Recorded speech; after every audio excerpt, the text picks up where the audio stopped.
Boa noite a todos na paz e na graça de nosso Senhor e Salvador Jesus. Hoje nós vamos meditar em alusão ao Dia das Mães, num acontecimento narrado no segundo livro dos Reis, no capítulo de número 4.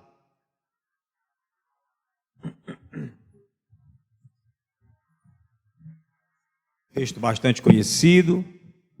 Que o Senhor nos abençoe e nos mostre verdades que possam contribuir para a nossa edificação e para o fortalecimento das mães e de todos nós, os demais que ouvimos a palavra do Senhor.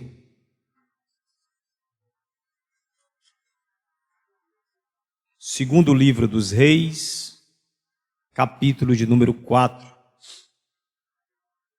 Por que chama segundo livro dos Reis? Porque tem o primeiro. Aí geralmente depois do primeiro vem o segundo. E esses dois livros contam exatamente a história do tempo em que Israel foi governada por reis, porque nem sempre foi assim. Israel começou com um homem chamado Abrão, que depois se tornou Abraão, que depois teve um filho da promessa chamado Isaque. Este Isaque gerou de Rebeca, Esaú e Jacó. Jacó continua a linhagem, Jacó tem 12 filhos. Esses 12 filhos são as 12 tribos de Israel, porque Jacó teve o seu nome mudado de Jacó para Israel. Então os filhos de Jacó são os filhos de Israel. Portanto, 12 tribos de Israel vindas dos 12 filhos de Jacó, que acabaram indo parar no Egito. O povo cresceu muito. Depois de um bom tempo se tornaram escravos no Egito. O Senhor enviou Moisés para os libertar, os libertou com braço forte, mão poderosa, com prodígios, com milagres, com maravilhas. Eles foram para o deserto, 2 milhões de pessoas andando pelo deserto, Moisés na frente deles, Josué auxiliando, 40 anos para chegar na terra prometida, morreram todos, só 2 entraram. Mas entrou mais gente, mas era gente que tinha nascido no deserto, certo? De quem saiu do Egito, só entraram 2, Josué e Caleb. E os demais, e ali eles foram assentando, lugares ali, dividindo as terras na terra prometida, muitas lutas, muitas batalhas, e Israel governada por Josué. Aí quando Josué morre, Israel passa a ser governada pelos juízes.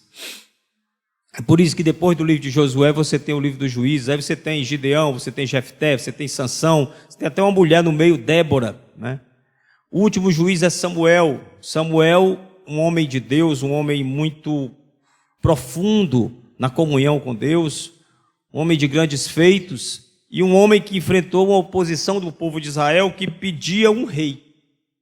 O povo de Israel dizia: queremos um rei, todo mundo tem rei, a gente não tem rei. Samuel disse: olha, é melhor não é vontade do Senhor, mas o Senhor resolveu fazer a vontade do povo, só para o povo perceber o quanto eles estavam errados, e deu a eles o primeiro rei chamado Saul.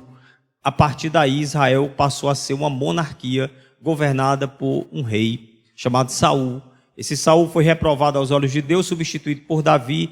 Este Davi depois teve alguns filhos, dentre estes filhos foi escolhido Salomão para ser o seu sucessor. Salomão também foi rei de Israel. Quando Salomão morreu, era para ser o filho dele, Roboão. Mas teve um golpe de estado. O general de Salomão, chamado Jeroboão, fez um golpe e dividiu as tribos.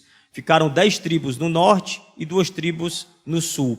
As 10 do norte ficaram sendo chamadas Israel. E as 2 do sul ficaram sendo chamadas tribo de Judá. Embaixo, a capital era Jerusalém. Em cima, a capital era Samaria. E assim, no livro dos Reis, você vai vendo a história desse reino dividido. Judá de um lado, Israel do outro. O que antes era um povo só, se dividiu. O que antes tinha um rei só, agora tinha 2 reis. Era um rei de um lado e um rei do outro. E desses 20 e tantos, somando tudo, dá uns 40 reis. Talvez uns 2 ou 3 prestaram para alguma coisa. Todo o resto foi abominável, todo o resto foi pecador, todo o resto fez coisas terríveis diante dos olhos do Senhor. Teve reis que chegaram a pegar os seus filhos pequenos, recém-nascidos, e colocarem nos braços de estátuas de deuses estranhos e queimá-los vivos a essas estátuas. Manassés foi um dos que fez isso. Então você vai ter muitos reis. Você vai ter lá o rei Jeroboão, o rei Ezequias, o rei Josias, o rei Manassés, o rei Acabe, o rei Josafá. Está cheio de rei, quando você lê lá você entende. Quantos aqui já leram os livros dos reis? Não levante a mão. Quantos entenderam? Não levante a mão. Chega em casa, leia bem direitinho que você vai entender. Viu? Deu uma explicação rápida aqui, né? Deu para entender a explicação, irmãos? Como é que Israel passa de um homem chamado Abrão para uma nação governada por reis, uma nação que se divide, ficam 2 reinos ali. Em um desses reinos ficava o profeta Elias, porque neste tempo Deus falava pelos profetas. O escritor aos Hebreus, a carta aos Hebreus, Novo Testamento, começa assim: havendo Deus outrora falado muitas vezes e de muitas maneiras aos pais pelos profetas. Então, no passado, Deus falava pelos profetas. No meio dessa corrupção toda desses reis, havia os profetas que nunca se assentavam na mesa dos reis. Hoje é que a gente vê gente do meio da igreja sentando na mesa dos políticos, sentando na mesa dos reis de hoje, que são os políticos. A igreja não deve se misturar com isso. A igreja deve abrir a boca com voz profética para advertir, para repreender, para fazer aquilo que os profetas faziam. Profeta não sentava em mesa de rei. Profeta que sentava em mesa de rei era falso profeta, que era babão de rei, que dizia para o rei o que o rei queria ouvir. Elias não era assim. Elias foi um profeta que se destacou no reino de Israel, nos tempos de alguns reis, dentre eles Acabe, que casou-se com Jezabel. Vocês já ouviram falar dessa história, né? Os dois terminam morrendo, Acabe termina morrendo, Jezabel também. Elias enfrenta muitas lutas. Tem aquele momento que ele luta ali espiritualmente com 800 profetas falsos. O Senhor manda um poder ali extraordinário, ele vence aquela luta, ele vence aquela batalha, mas depois ele entra numa tristeza profunda, um cansaço, uma exaustão, não aguento mais, estou sozinho, estou cansado de lutar sozinho. Passou um período ali com Deus, Deus lhe deu água, Deus lhe deu pão, Deus conversou com ele e revelou para ele: ainda tem 7.000 que não se dobraram para Baal. Não é só você, Elias, que está fiel, não. Eu guardei mais 7.000 homens. Dentre esses 7.000 homens estava um rapaz, não sei se ele era tão jovem assim, sei que ele era calvo, né? Mas tem uns calvos jovens, tem uns jovens calvos. E esse jovem trabalhava no campo, e ele arava o campo com bois, e Elias passou por ele e jogou a sua capa sobre ele, né? E ele entendeu que estava sendo chamado. Na mesma hora, o que ele fez? Ele disse assim: deixa eu ir só falar ali com meus pais. Aí Elias: pode ir, mas você sabe o que eu fiz contigo. Aí ele entendeu: eu tenho que ir agora. Pegou os bois, matou, assou a carne, distribuiu para o povo. Talvez queimou as carroças, fizeram até um louvor: eu queimei as minhas carroças e fui. Esse homem deixou suas carroças de lado, deixou os seus bois de lado e foi seguir Elias, para ser um discípulo de Elias, um assistente de Elias. E o nome desse homem era Eliseu. E Eliseu, em algum momento, se juntou a Elias, e se juntaram a Elias outros que não se dobraram a Baal, que o Elias não sabia que eles existiam.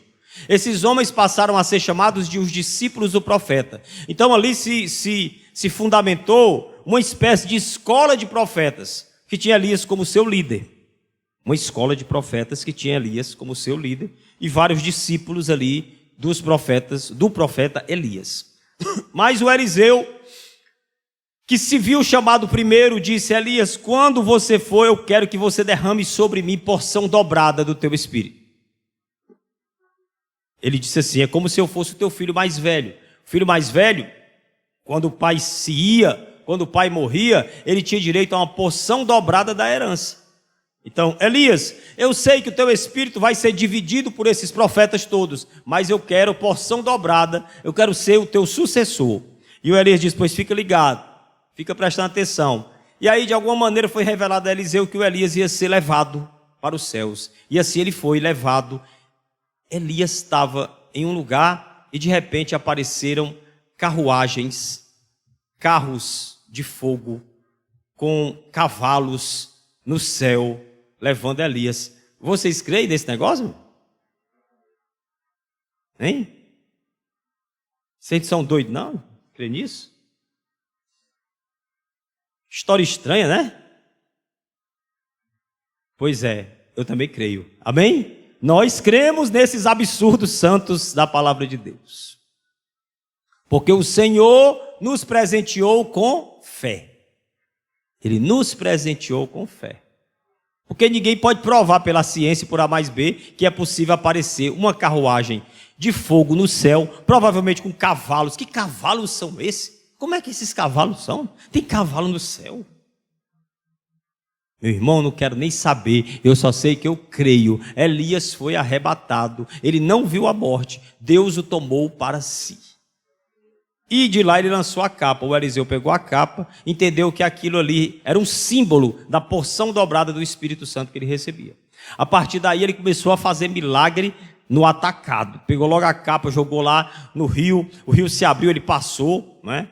Chegou no lugar que tinham águas amargas, águas contaminadas, ele traz aí um pouco de sal, jogou dentro da água, eram coisas que Deus ia revelando para ele.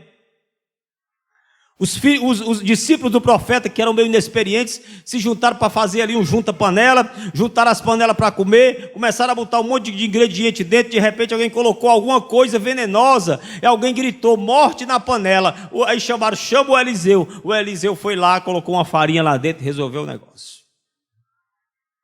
E assim ele ia sendo usado por Deus em prodígios, em maravilhas e em palavras proféticas, porque ele não alisava os coros de rei.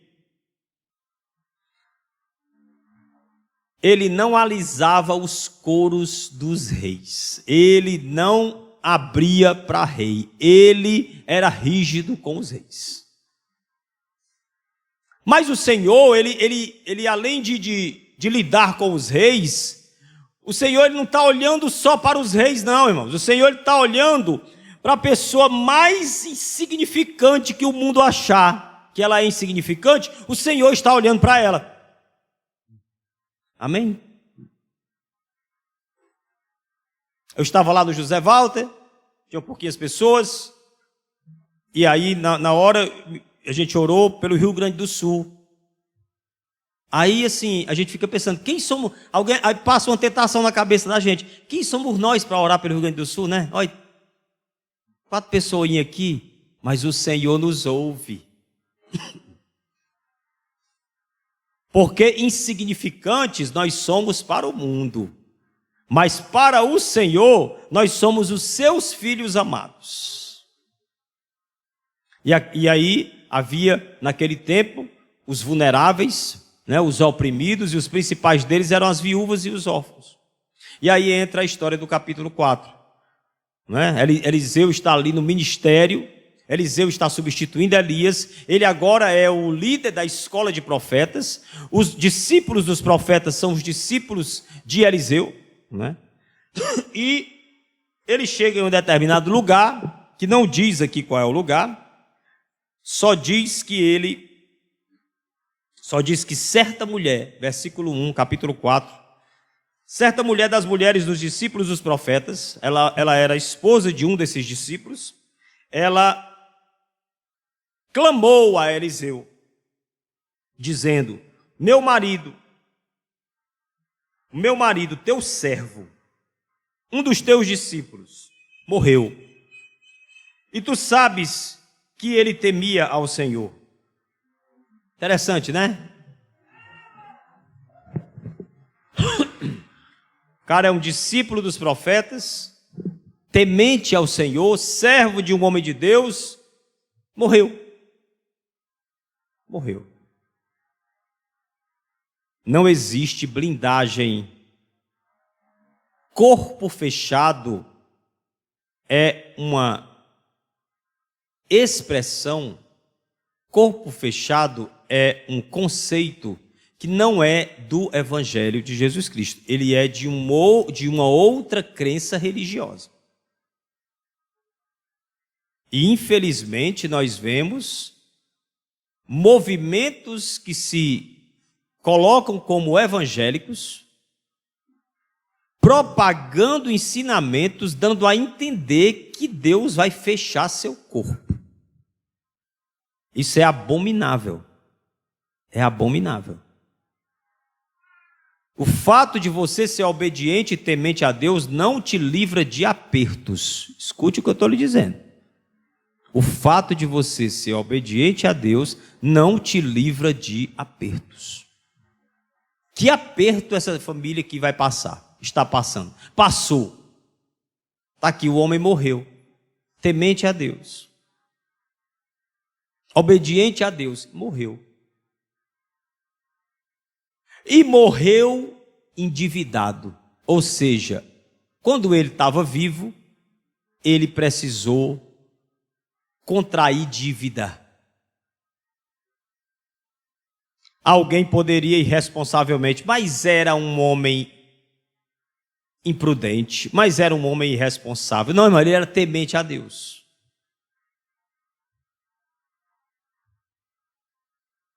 Então, se você tiver dívidas, não fique se culpando, não. Não acho que você não é temente a Deus por isso, né? Às vezes a gente precisa se endividar. E que o Senhor tenha misericórdia de nós. Então, o fato de alguém servir a Deus não o livra de apertos. Mas o Senhor, a quem esta pessoa serve, ele lhe guia no caminho do aperto. Ele lhe guia no caminho desse aperto. Ele preserva tua alma no aperto. Porque o que Deus quer preservar é tua alma. Porque não deveis temer ao homem, porque o homem só pode matar o corpo. Deveis temer aquele que pode lançar o teu corpo e a tua alma no inferno, que é quem?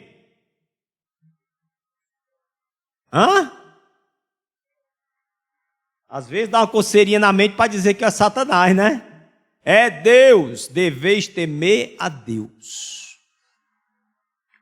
Porque Deus está interessado em preservar a nossa alma, porque não adianta ganhar o mundo inteiro e perder a alma. Porque quem espera em Jesus Cristo somente para as coisas desta vida é o mais miserável dos homens. Está tudo escrito lá. Invenção minha não é implicância minha com esses movimentos que só propagam esse tipo de coisa. Esse papo de Jesus vai te dar vitória nisso e naquilo, e não sei o que, isso não está na Bíblia. Que vitória é essa do Estevão, apedrejado até a morte? Que vitória é essa de Paulo, com a sua cabeça arrancada do pescoço? Que vitória é essa de Tiago, morto ao fio da espada de Herodes? Que vitória é essa de João, que foi lançado numa ilha para ficar numa solidão ali? Que vitória é essa de João Batista, cuja cabeça foi servida numa bandeja de prata, para satisfazer capricho de um rei tarado, pedófilo, que queria ver a sua sobrinha dançando? Que vitória é essa? Se for essa vitória que propagam por aí, não é vitória nenhuma, mas eles são vitoriosos sim, porque morreram fiéis ao Senhor. Suas almas foram preservadas para a glória eterna de Deus. Então, cuidado com essas mensagens que alisam a sua cabeça, que dizem a você o que você quer ouvir, que dizem a você que amanhã, quando você for para a entrevista de emprego, o Senhor está te dando esse emprego, que dizem a você que quando você for fazer aquele exame, o Senhor está tirando aquele tumor. Cuidado com essas mensagens, cuidado. Deus é poderoso para tudo isso, mas Deus é muito mais do que isso, e Deus quer muito mais do que isso na sua vida. Ele quer fazer muito mais do que essas coisas na sua vida. Então o homem morreu. O homem morreu e ela clama ao Senhor através do profeta. Ela clama ao profeta, capítulo 4, versículo 1. Tu sabes que ele temia ao Senhor, e está chegando aí o credor para levar os meus filhos para lhes servirem, para lhes serem escravos, porque esta era a lei. Não tem dinheiro para pagar, paga com os filhos, paga com trabalho escravo. 2 filhos ela tinha, perdeu. Então o que temos aqui? Temos uma mãe que está correndo o perigo de perder seus filhos. Isso fala alguma coisa para você? Uma mãe correndo o risco de perder seus filhos. Deve estar cheio, né? Não estou dizendo que está aqui não, cheio não. Deve estar cheio, espalhado por aí. Está cheio de mães que estão correndo o risco de perderem seus filhos. Cheio de mães que estão correndo o risco de verem seus filhos serem tomados como escravos. Coisa que eles não nasceram para ser.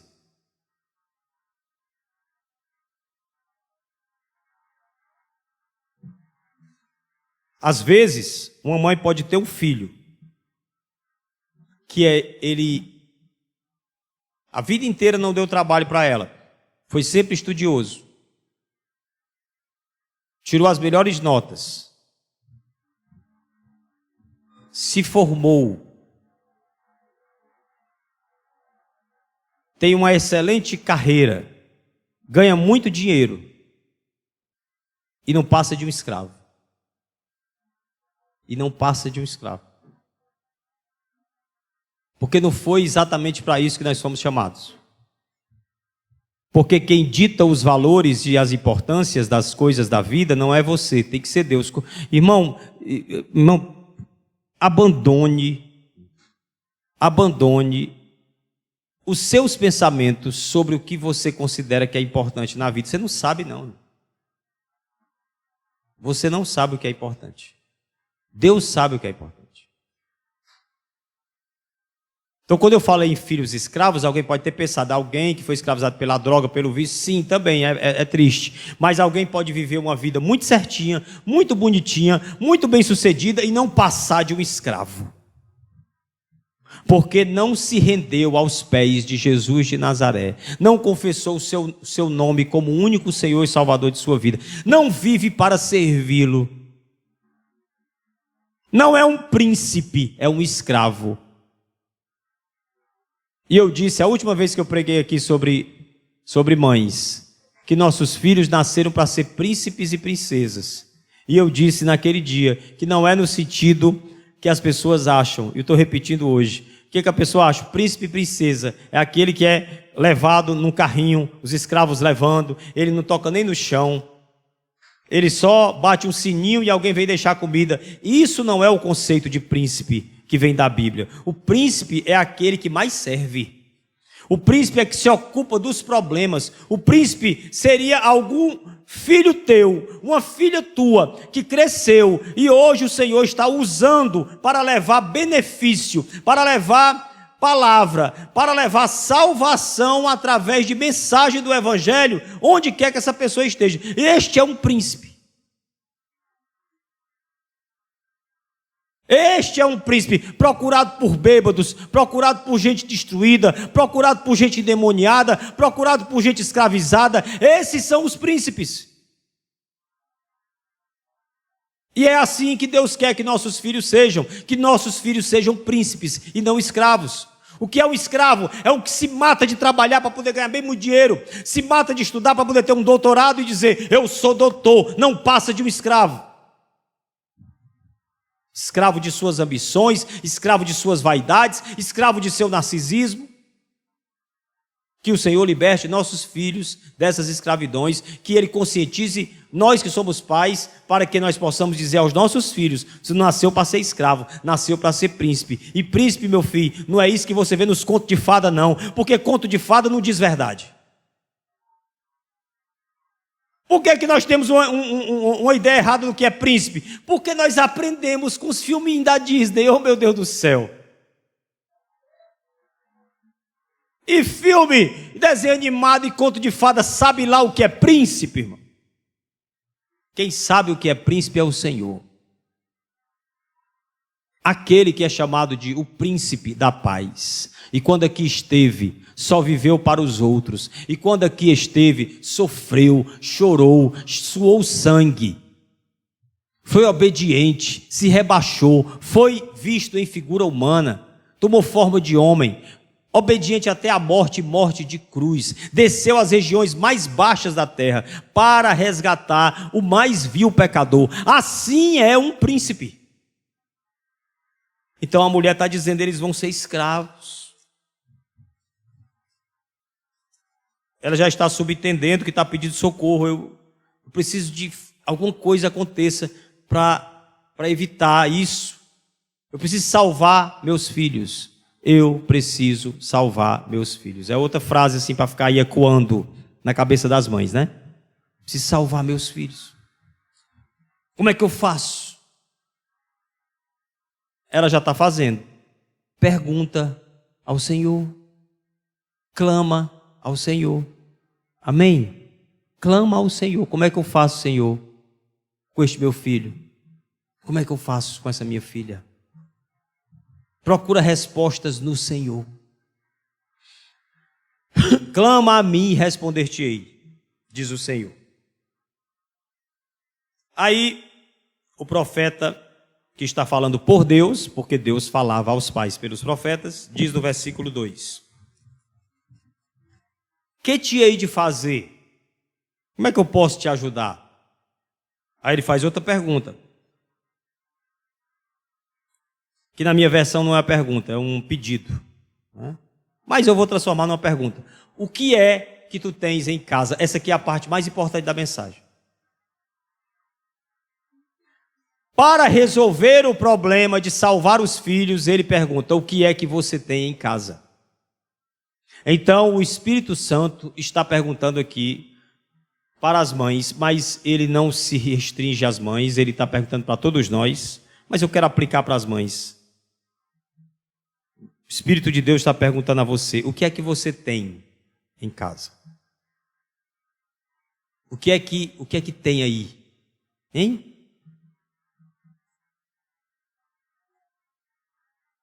Aí você geralmente sabe o que não tem, né? Não tenho mais disposição. Não tenho mais paciência. Não tenho mais esperança. Não tenho mais alegria. Não tenho mais isso, não tenho mais... Eu quero saber o que você tem. A pergunta é o que você tem. E o Eliseu nem sabia nesse tempo, mas hoje nós sabemos. Nós temos o direito, o poder dado por Jesus Cristo de sermos chamados filhos e filhas de Deus. Vocês, mães que estão aqui, vocês têm o título, vocês têm a realidade na vida de vocês. Vocês são filhas de Deus. As mães que creem e que estão aqui são filhas de Deus.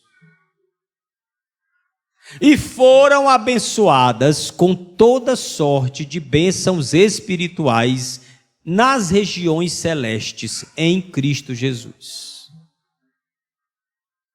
As mães que estão aqui, elas têm em si o fruto do Espírito, que se manifesta em amor, bondade, benignidade, mansidão, fidelidade, longanimidade, paz, alegria e domínio próprio. Eu fui contando aqui no meu dedo, são 9. Esse fruto do Espírito, vocês têm isso em casa, porque vocês têm isso em vocês. Em casa, vocês têm a palavra de Deus. A palavra está na tua boca, a palavra está no teu coração. Vocês têm. Vocês têm o selo do Espírito Santo, que receberam no dia em que creram no Evangelho. Quantas mães aqui creram no Evangelho? Todas essas foram seladas com o Espírito Santo. Vocês têm o Pai. Quem tem o Pai, tem o Filho. Vocês têm o Pai, o Filho e o Espírito Santo. Vocês foram batizadas no nome santo de Jesus. Vocês foram batizadas no Espírito Santo. Vocês fazem parte da igreja de Deus, coluna e firmeza da verdade. Querem mais?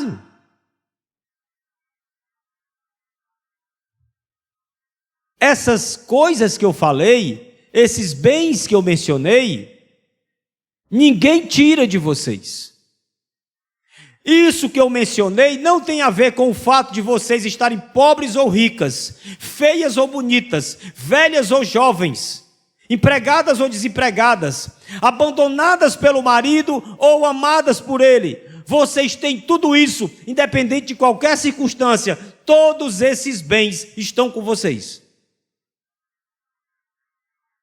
Vocês conseguem me compreender, irmão?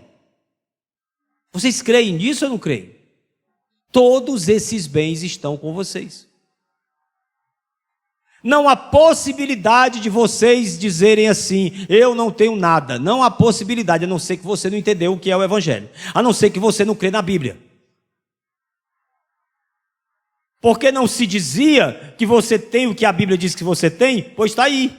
Você tem isso. A Bíblia diz que você tem tudo isso. Ah, mas eu não tenho saúde, mas você tem tudo isso. Ah, mas eu não tenho apoio do meu marido. Ah, mas me abandonou, o pai abandonou, mas você tem tudo isso. E aqui nessa minha fala não vai nenhum tipo de cobrança às mães. Não vai nenhum tipo de dizer assim: ah, não fiquem choramingando porque tu foi abandonada. É terrível a mulher ser abandonada. Terrível. É terrível um homem que não dá apoio. É terrível. Então a minha fala não é para criticar uma mãe, dizendo a ela que ela está com mimimi, de forma alguma. A minha fala é para animar as mães, dizendo a elas que, embora passem por todos esses apertos, elas têm tudo isso nas mãos. E aí,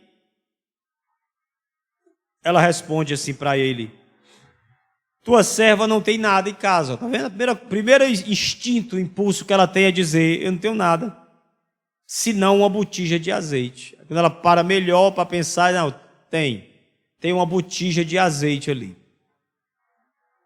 Alguma coisa tem na minha casa. Então ele disse: vai e pede emprestadas vasilhas a todos os teus vizinhos, vasilhas vazias, não poucas, peça quantas você conseguir. Ela clamou ao profeta, o profeta está dando a palavra de Deus para ela. Primeira pergunta: o que é que você tem? Identificou o que tem. Agora, segundo comando é: agora vá aos teus irmãos. Mães que estão aqui, procurem os teus irmãos, procurem as tuas irmãs, orem juntas, conversem, clamem ao Senhor juntas. Repartam as vasilhas, encham umas às outras do Espírito. Olha, irmão, aquele texto bíblico que fala assim: enchei-vos do Espírito, não é? Ele tem a mesma construção de amai-vos uns aos outros, perdoai-vos uns aos outros. Não é assim que tem? Enchei-vos, subtende, enchei-vos uns aos outros. É eu enchendo você e você enchendo a mim. De quem? Do Espírito. Como? Falando entre vós, conversando entre vós, com salmos, com cânticos espirituais, enchendo uns aos outros do Espírito. Procure pessoas, compartilhe tuas dores. Eu já tenho falado isso aqui tantas vezes. Não precisa sofrer sozinha. Não precisa sofrer sozinho. Compartilha tuas dores com os teus irmãos. É vontade de Deus que nós façamos isso. É vontade de Deus que nós emprestemos vasilhas uns para os outros. Vai na vizinhança e faz isso. Então, depois que você fizer isso, entra e fecha a porta sobre ti e sobre teus filhos. Aí é um terceiro momento. O primeiro momento é do clamor, né? E da pergunta de Eliseu. O segundo momento é do comando para ir buscar vasilhas. O terceiro momento aí tem esse terceiro momento, é aquele momento que é só você e seus filhos. Aí não entra ninguém, é você na sua casa com eles, sentado à mesa com eles.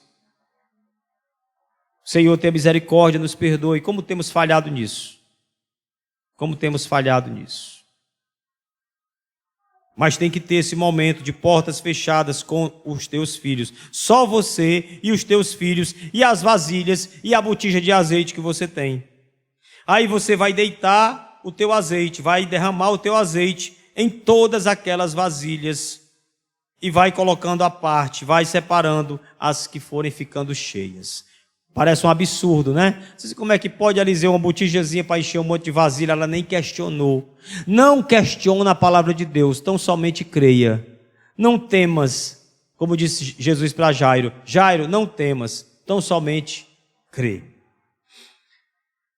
Partiu, pois, dele. Ela partiu, foi para casa.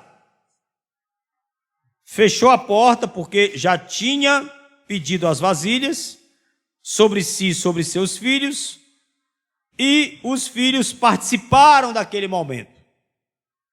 Os filhos participavam trazendo as vasilhas. Eles iam chegando com a vasilha e ela ia enchendo as vasilhas. Quando as vasilhas ficaram cheias, ela disse a um dos filhos: traz aqui mais uma vasilha. E ele respondeu: não há mais vasilha nenhuma, não tem mais. Já estão, todas que estão aqui já estão cheias. E aí o azeite parou. Porque já era o suficiente. Tem gente que prega isso aqui dizendo assim: é porque ela tinha que ter pego, era mais, que era para poder ter. Não, Deus dá a porção suficiente. Quando Deus criou o mundo, ao final de cada dia ele dizia-se assim, e viu Deus que era bom. Esse era bom tá bom. Não era bom só de ser bom. É assim, não, tá bom. Tá bom já. Porque quantas espécies de pássaros tem? Vocês sabem? Hã? Eu também não. Mas deve ser de sei quantas, sei lá, milhões? Talvez não, mas de inseto tem mais de milhões. Enfim, o tanto de espécie de pássaro que tiver, se Deus quisesse, tinha feito o dobro, o triplo, não? Mas ele chegou num ponto, não, tá bom. Tá bom. Viu Deus que era suficiente. Então aqui foi o suficiente. As vasilhas que estavam ali cheias eram o suficiente. Para quê? Ela foi de novo ao profeta.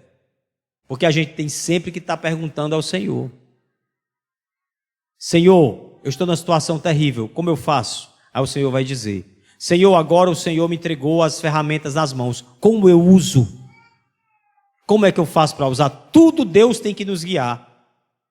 Em tudo o Senhor, nós precisamos ser guiados pelo Senhor.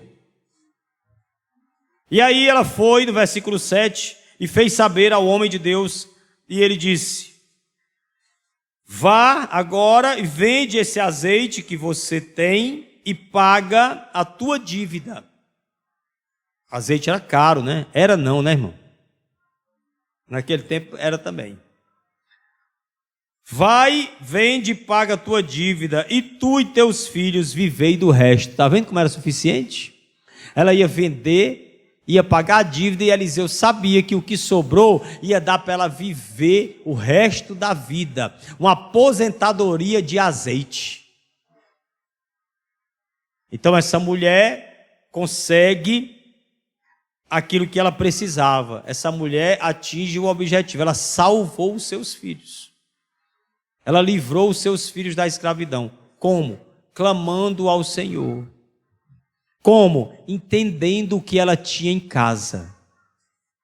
Como é que você salva os seus filhos? Clamando ao Senhor. Depois, entendendo quem você é em Cristo. Entendendo que você tem a palavra, tem o Espírito, tem o Pai, tem o Filho, tem a unção, tem o selo. É filha de Deus.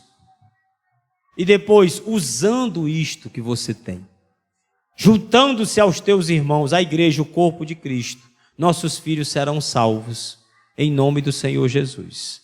Amém? Louvado seja Deus.